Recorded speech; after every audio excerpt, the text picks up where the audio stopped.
जुवंत प्रविश्य मम वाचमिमं प्रसुप्तं संजीवयत्यखिल शक्तिधर स्वधाम्ना अन्यांश्च हस्तचरण श्रवणत्वगादीन् प्राणन्नमो भगवते पुरुषाय तुभ्यं। बोलिए सत्य स्वरूप भगवान की जय, आनंद कंद भगवान की जय, सच्चिदानंद भगवान की जय, प्रेम पुरुषोत्तम कृष्णचंद्र की जय। बंधुगण माँ मैंने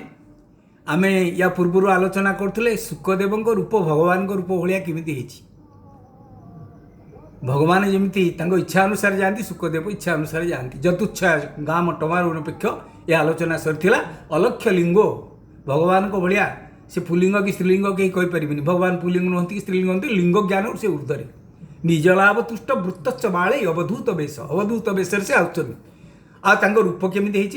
कहले चार्वायताक्षन्न सतुल्य कर्णं करोरुबाहुं चार्वायताक्षन्न सतुल्य कर्णं आखि केमिति पोटोल चिरा आखि हाँ बड़ दिव्य सुंदर चक्षु सतुल्य कर्णं शरीर सहित तुल्य कर्ण सुंदरिया कान कान गुड़ा किछि लोकंकर हाथी कान अच्छी किछि लोकंकर छोटिया छोटिया कान अच्छी किछि लोकंकर माने मूषा कानिया कहती सब नाई नाई नाई सुखदेव कान से भाया नुहे सतुल्य तुल्य कर्ण चार्वायताक्षन्न सतुल्य कर्णं शुभ्राननं कंबुसुजात कंठम शुभ्राननं पूरा गोरा शुभ्रानन कंबुसुजात कंठम सुंदर लोक कहे आम कहे ता कंठटा देखा गोटे शंख भाया कंबुसुजात कंठम तांकर भी ठीक से आउ कौन निगूढ़ जत्रुं पृथुतुंग बक्षस पृथुतुंग बक्षस शाल प्रांशु महार्भुज विराट बक्ष देश हाँ उन्नत बक्ष देश तांकर शरीर केमिति है आकर्ण लंबित चक्षु अजानु लंबित बाहु शाल प्रांशु महार्भुज आज माने विराट विराट भुज प्रशस्त बक्ष देश यही भाया सुखदेव रूप निगूढ़ जत्रु पृथुतुंग बक्षस महावर्त नाभि बलि बदगुरुंच आवर्त नाभि मनीषर सुंदरतार गोटे जगह हूँ नाभि आवर्त नाभि भौरी भलिया है नाभिटा आउ दिगंबर भक्त विकीर्ण केशं प्रलंब बाहु समरोत्तमाभम बाहु प्रलंब जो कथा कहूली दिगंबरं भक्त विकीर्ण केशं इतस्तत होकर केश सब उड़ुची हाँ एडे बढ़िया सुंदर देखा जगन्नाथ दास गोस्वामी या लिखिले कौन कहले कहले मही भ्रमई इच्छा सुखे कृष्णर नाम गाई मुखे ये पृथ्वी रे परिभ्रमण जो कर कृष्णर नाम गाई मुखे आमे जो काम सब करुचे या भीतर ठाकुर नाम भी नहीं पारिया किंतु आमे निये नहीं ये तो हूँ भूल आमर आमे जहाँ भी काम करुचे माँ मैंने रोषे कर राम राम कृष्ण कृष्ण कौन कहीहबनी आमे गचर फूल तोलुचे ठाकुर को दवाक राम राम कृष्ण कृष्ण हरि हरि शिव शिव कहीकि कौन गचर फूल तोली पारिबानी खाइला बेलू कौन भगवान का ना नहीं समर्पण कर खाई पारिबानी शोला बेलू कौन आमे ठाकुर का ना नहीं शोई पारिबानी सबू कर्म ठाकुर का ना नवा कथा जे सात्विक लोक से करे सुखदेव कौन कहते ना मही भ्रमई इच्छा सुखे कृष्णर नाम गाई मुखे कृष्णଙ୍କର नाम गाई गाई पृथ्वी पर्यटन कर निरते निज लाभे तो स्वभावे अवधूत वेश निगूढ़ ज्योति शुभ्र वर्ण कामिनी बालक वेढ़ीण ये आउ कामिनी शब्दटा को जो करदे जगन्नाथ दास गोस्वामी कहले बेढ़ी चारिकटे किए से आसला बेलू कहले कामिनी आउ बालक एमान तो आप देखिए यदि बरजाती जाऊ माँ मैंने आग भारी आग्रह टे बरजाती की देखीदे बरटा केमती टे देखीदे पुरुषों अपेक्षा आग्रह बेसी थाए तेणु कामिनी बालक ये माने कामिनी बालक कहीं कहुई माने एमाने प्रकृत समाज सबुठ सरल ये जो कहुई बालक माने अति सरल कामिनी बालक बेढ़ी न 16 बच्छर सुंदर रूप की देवा पटांतर। अच्छा देख गोटे तुलनात्मक चित्र आम देखा जगन्नाथ दास गोस्वामी लिखिले 16 बच्छर सुंदर रूप की देवा पटांतर से केमिति दिशुचंदी गोटे 16 वर्षर सुंदर पिला भलिया दिशुचंदी। एक व्यासदेव कौन लिखिचंदी कहले त्वंदयष्ट वर्षं सुकुमार पादं करोरुबाहुं सकपोल गात्रम त्वं द्वयष्ट वर्षं दीटा आठ माने से 16 तेबे व्यासदेव दीटा आठ कहीं लिखिले जगन्नाथ दास गोस्वामी 16 कहीं लिखिले यार भी तत्व अच्छी तं द्वयष्ट वर्षं दीटा आठ माने 16 वर्ष तांको बयस होइछि से भलिया जणा पड़ुचंती द्वयष्ट लिखिले इति जगु 8 वर्ष रे पिला माने बहुत सरल थांती गोटे छोट पिला 8 वर्ष पिला जेतिकी सरल द्वयष्ट वर्ष से तार द्विगुण सरल द्वयष्ट वर्ष सुकुमार पादम आहा सुखदेव को पाद अति सुकुमार पाद पद्म पाद सुकुमार पाद करोरुबाहुं सकपोल गात्रम एडे सुंदर चेहरा जगन्नाथ दास गोस्वामी लिखले 16 बच्छर सुंदर सुखदेव भगवान की जय कृष्णचंद्र भगवान की जय रूप की देवा पटांतर कहले तांको रूप केमिति ताक पटांतर देई होबनी उदाहरण दे होबनी कहा भलिया से दिसुछन्ती एते सुंदर दिसुछन्ती देखिबा को तांको चेहरा एडे सुंदर विवर्ण केश दिगंबर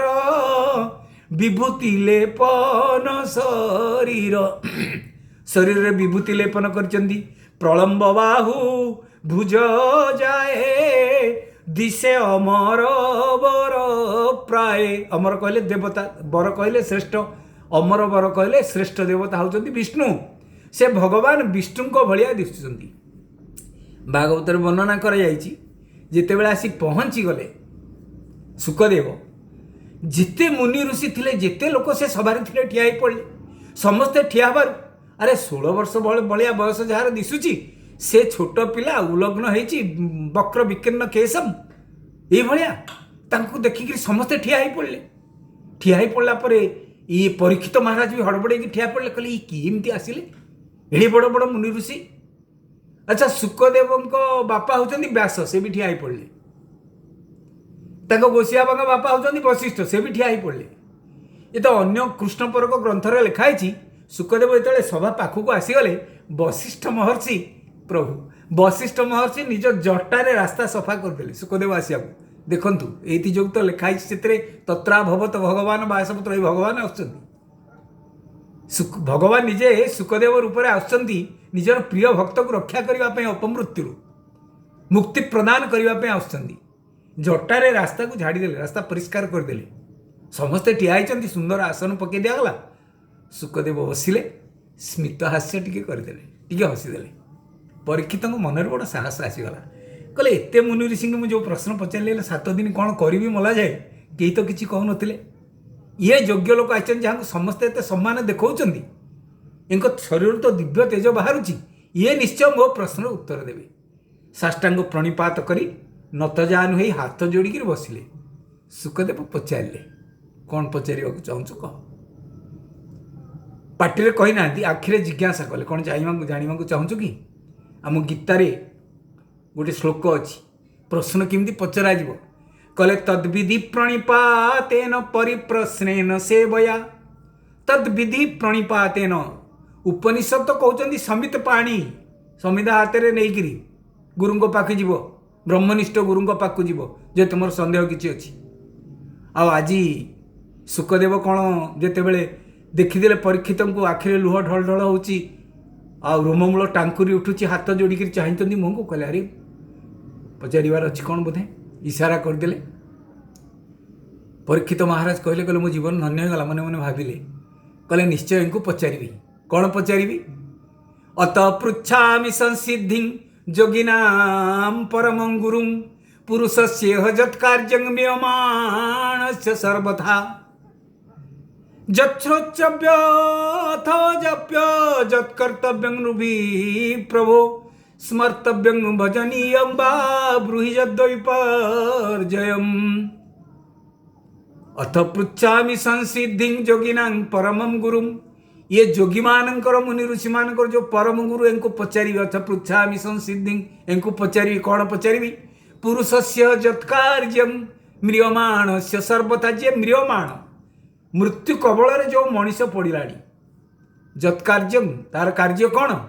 खाली एति पचारि कि एडे बड़ मुनि कि ये गोटे प्रश्न पचारि मुनि ऋषि मान इनको पचारि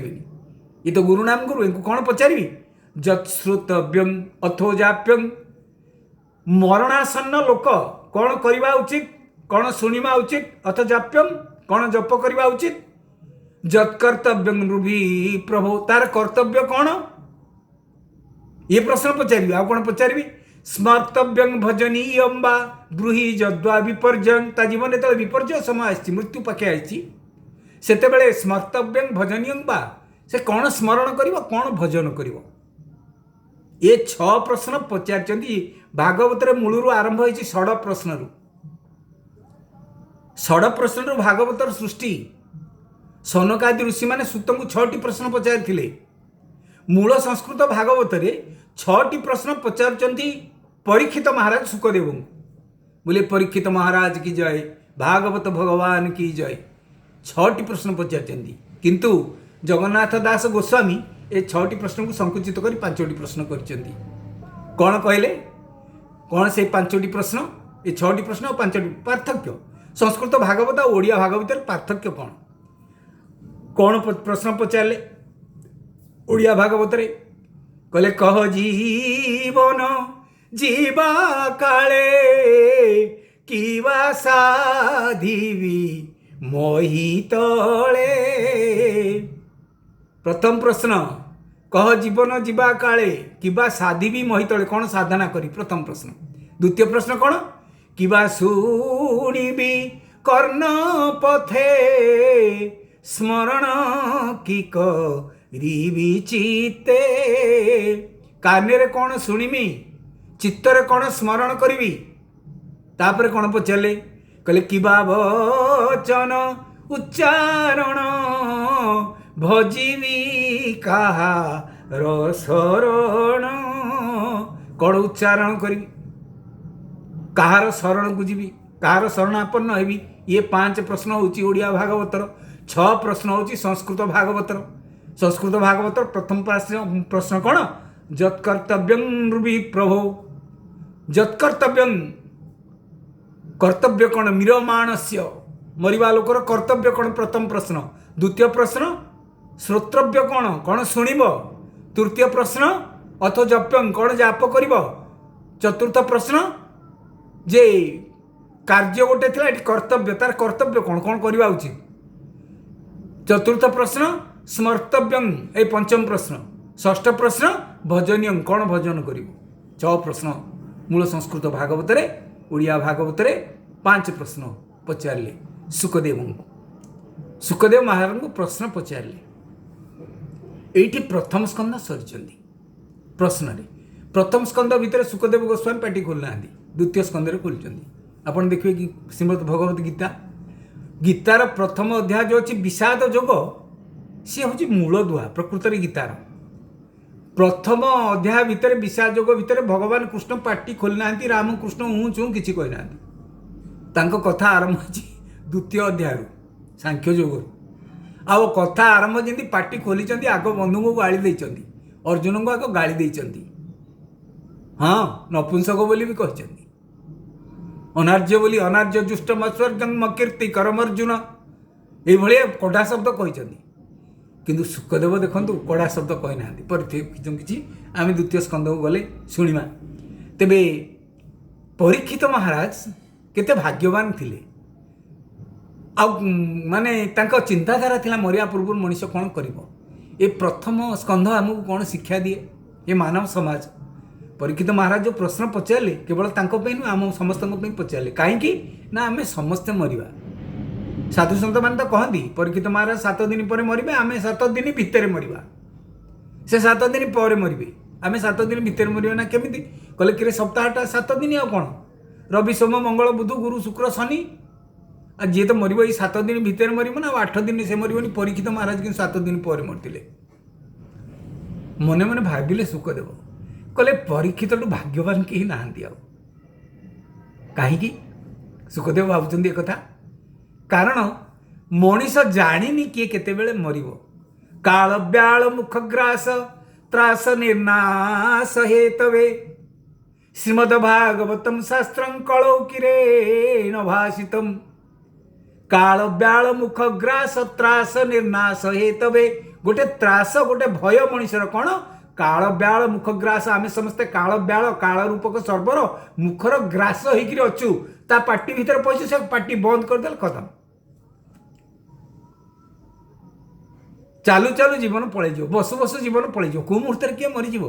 तेणु आम काल ब्याल मुखर ग्रास होकर अच्छे काल ब्याल मुख ग्रास त्रास नाश हे तबे श्रीमद भागवतम शास्त्रम कलौ किरेण भाषितम ए कली काल रे काल ब्याल मुख ग्रास रु निवर्तिबा रक्षा पाइबा किरेण भाषितम सुखदेव कहते ये द्वितीय स्कंद रु आरंभ हो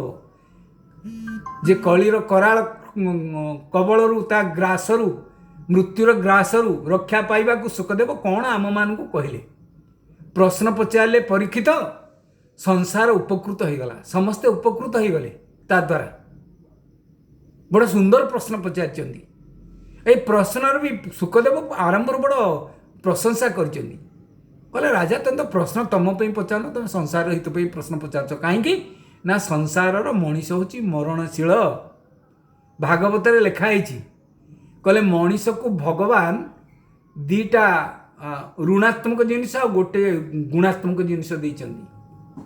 ए शरीरटा दीटा ऋणात्मक जिनिस गोटे धनात्मक जिनिस अच्छी ऋणात्मक जिनिस कौन देख ए नर कले बर दुर्लभ क्षणी भंगुर क्षणिक आ भंगुर दीटा माइनस पॉइंट एथर अच्छी एटा क्षणिक ये क्षणिक पे आसी पानी केरा बुदु बुदा असमानुष की जात देखते ही छिप जाएगा ज्यों तारा प्रभात कबीरदास कहले अरे पानी केरा बुदबुदा जल फुटुका भलिया ये जो बुदबुद हुए पानी रे से सेले सृष्टि हुए सेले नष्ट हो जाए मनीष जीवन से कौ मुहूर्त ये फाटिज कहीं कहीपर कहीं ग्यारंटी दे पारे असमानुष की जात देखते ही छुप जाएगा ज्यों तारा प्रभात कहले प्रभात काले जो तारा उदय हुए सामान्य सूर्य किरण जमी पशे पड़े से तारा आउ दिशे मनीष जीवन से ये दिशुची एले आउ दिशबनी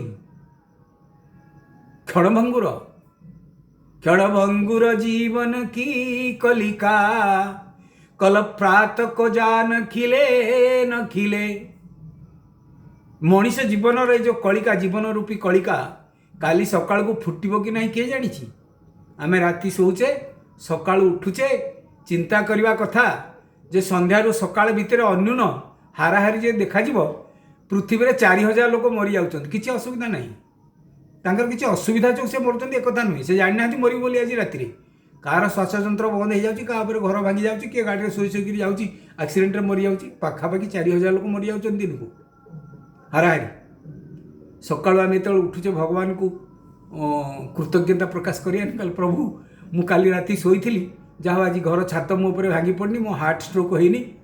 कि मु आउ कौन पर मरीनी मत बंचेक सकाळ को रखीच भाई मैंने माँ मैंने टी चिंता करूँ गभीर भाव में बंचेक रखिला वाला भगवान परीक्षित महाराज प्रश्न पचार सुखदेव तार उत्तर देवे बड़ा सुंदर भाव में आगामी अध्याय आम द्वितीय स्कंद आरंभ करवा द्वितीय स्कंद से जो ये प्रश्न प्रशंसा द्वितीय स्कंद आरंभ रे आग परीक्षित प्रशंसा कहले बरियाने सते प्रश्न कृत लोक हितेन रूप कहले अरे प्रश्न बड़ प्रशंसा मुझे बरियाने सते बढ़िया प्रश्न पचार कहीं पचारू कि तू तो 7 दिन मरबू मरबू किंतु आउ जो लोक मैंने मरबे दिनक मरबे 2 दिन मरबे पर मुहूर्त मरबे घंटाक पर मरबे प्रश्नटा बेसी दरकार उत्तर बेसी दरकार बरियाने सते प्रश्न कृत लोक हितेन रूप राजा लोक कल्याण पे तु प्रश्न मत पचारू ये मुझे प्रश्न प्रशंसा करते प्रशंसा कर धन्य राजा परीक्षित धन्य धन्य सुखदेव द्वितीय स्कंद आरंभ परीक्षित महाराज को प्रशंसा करी भागवतर कथा आरंभ कर आगामी अध्याय आम श्रवण करवा वर्तमान तो समय हो जाए भागवत आम कौन शिक्षा ग्रहण करवा परीक्षित मन भर जो प्रश्न उठिला आम कौन करवा उचित कौन जप करवा कौन स्मरण करवा कौन श्रवण करवा कौन उच्चारण करवा कौन कार्य करवा ये प्रश्न ये मौलिक प्रश्न मनीष जीवन ये सब रहा कथा या आम मैंने चिंतन करवा जदि एपर्यंत चिंता करने किसी चिंता नहीं बेसी डेरी है एबेठू चिंता करवा भागवत कथा श्रवण कला पर से भागवतर लक्ष्य कौन आमको मुक्ति प्रदान कर भागवत कौन कर भागवत कहनी तुम बाबाजी हो जाओ नहीं भीतर से सन्यास बाहर से गृही गृहस्थाश्रम में रुह किंतु भीतर सन्यासी भाया रहो पद्मपत्र पानी भाया संसार भितर तुम रुह विषय संग दूर कर परीक्षित महाराज से शिक्षा देले कहले विषय संग को दूर कर दियो ये विषय वासना को छाड़ी दियो संसार भितर रुह संसारी हुआ